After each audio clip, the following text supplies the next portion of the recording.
पाकिस्तान में 7वां agriculture census हुआ है और वो जो एग्रीकल्चर सेंसस है वो दो बड़ी इम्पॉर्टेंट बातें हैं कि पाकिस्तान में फ्रेगमेंटेड लैंड है।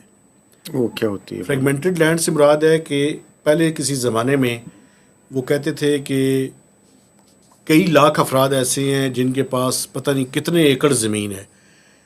अभी उसका मैं एक चीज़ आपको बता देता हूँ जिससे मेरी बात जो मैं कह रहा हूँ समझ आ जाएगी।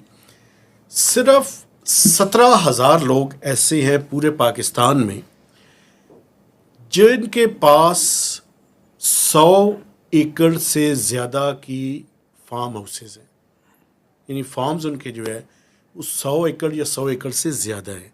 पूरे पाकिस्तान में 17,000 आदमी हैं और कोई 90% से ज़्यादा लोग वो हैं जिनके पास 12.5 एकड़ से कम ज़मीन है।